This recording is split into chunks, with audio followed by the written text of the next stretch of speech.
Um destaque internacional. Ulisses Neto, nosso correspondente em Londres, vai contar pra gente como é que fica o Brexit e a vida da primeira-ministra britânica Theresa May após o parlamento ter rejeitado no dia de ontem o acordo proposto por ela em torno da saída do Reino Unido da União Europeia.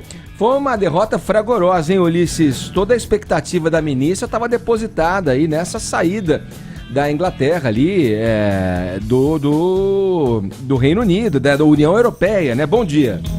Bom dia, Edgar. Bom dia a todos que acompanham o Morning Show. Olha, nem me surpreenderia também a Inglaterra sair do Reino Unido, viu? Dado o estado das coisas por aqui, viu? Foi um ato não tão falho meu, então. Não foi tão falho, não. A Escócia já tentou, por exemplo, né? Sim. De repente, só até a Inglaterra pode tentar deixar o Reino Unido. Mas a história é a seguinte, Edgar. De fato, a Theresa May tentou com todas as forças fazer com que o parlamento aprovasse o acordo que ela costurou com a União Europeia depois de quase 2 anos de negociação. Só que todo mundo já sabia que não ia dar certo, a votação era para ter ocorrido em dezembro, aí ela cancelou, né, adiou a votação, empurrou com a barriga até ontem.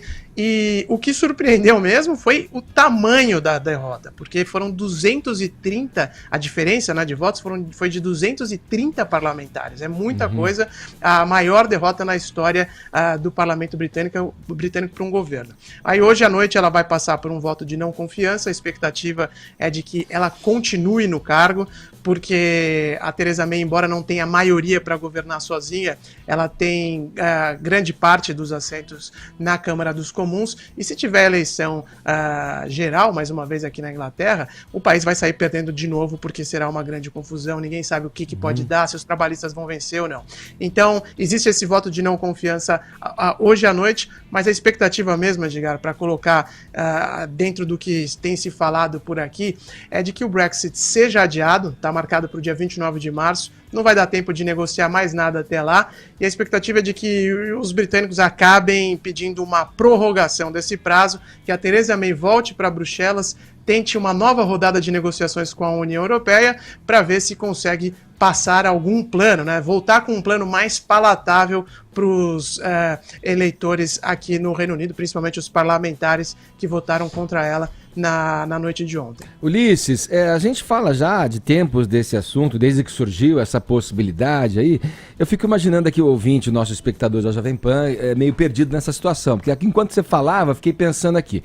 Na verdade, você primeiro acha que isso é uma medida a se protelar, que num futuro próximo esse assunto vai se transformar em pauta novamente aí na Inglaterra? E outra coisa que eu acho bacana você falar para a gente tentar deixar claro para o nosso espectador, para o nosso ouvinte, é a razão principal pela qual existe essa intenção de saída da União Europeia da Inglaterra, ou pelo menos de parte aí das pessoas que estão no poder na Inglaterra. Eu vou começar pela sua segunda pergunta, Edgar, porque agora há pouco a BBC foi lá na porta da casa do David Cameron, que foi o sujeito que iniciou essa confusão toda, que era o primeiro-ministro aqui do Reino Unido, antes da Theresa May, e foi ele que convocou o referendo. Ele falou, não me arrependo de ter convocado esse referendo. Naquela época, quando ele convocou essa decisão popular, o Partido Conservador já via o crescimento da onda de extrema-direita aqui no Reino Unido. Sim. Um partido chamado UKIP, né, que é o Partido pela Independência Britânica.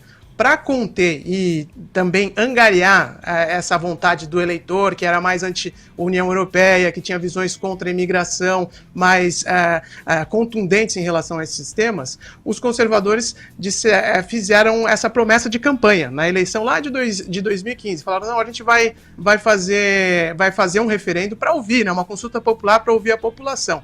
E a expectativa era de que a maioria da população fosse votar pela permanência. Não foi o que aconteceu. Sim. E aí essa confusão toda se desenrolou. Mas, basicamente, a questão central da vontade dos britânicos de deixar a União Europeia, naquela ocasião, era a imigração e, sobretudo, também o fato de Bruxelas, né, que é a capital da União Europeia, ter muita influência na vida, né, dos britânicos. Era essa a principal reclamação. Pois bem, agora a situação é que eles precisam negociar com os europeus essa desfiliação e ninguém sabe se vai ter mais concessões do lado europeu, porque veja do lado dos burocratas da União Europeia que querem manter o bloco unido, junto, fortalecido, porque eles vão facilitar o caso da separação britânica, tornando esse divórcio algo que seja proveitoso para quem deixou o bloco. Isso ajudaria ainda mais o discurso dos que pretendem sair da União Europeia. E é um sentimento que vem se espalhando por vários países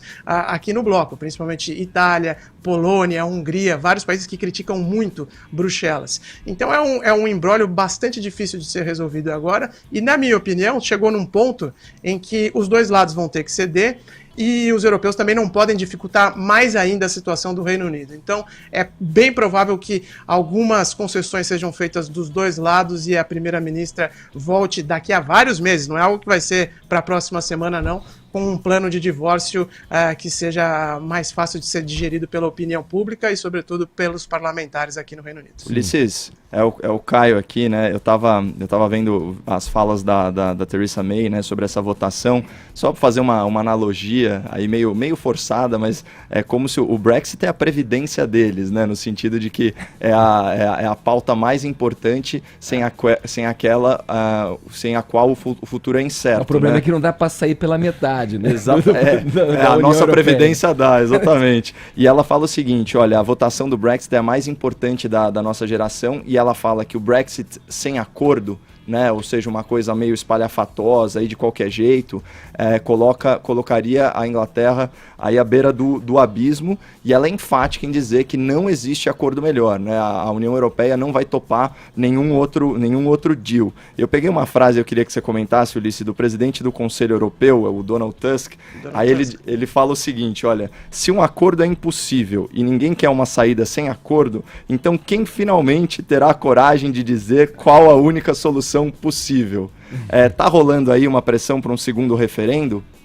Ele falou isso ontem depois da votação, né? E o Donald Tusk é um dos que mais defende, dos que estão assim mais na maior defesa pela permanência do Reino Unido, de virar o jogo, de talvez convocar um segundo referendo, como você falou, mas politicamente eu ainda acho muito improvável, porque os britânicos ainda tem eu sei que eu vou falar em termos subjetivos, mas é algo muito forte em relação ao orgulho nacional, ao orgulho das decisões que foram tomadas pelo voto. Seria uma virada de mesa muito grande, embora ainda tenha bastante gente falando sobre isso, e o movimento a favor do segundo referendo só cresce, né? Mas ontem, por exemplo, um parlamentar conservador, o Damian Moore, comentou essa possibilidade. Ele disse uma frase que eu acho que resume bem a sensação da maioria: um segundo referendo iria minar a dignidade em nossa democracia.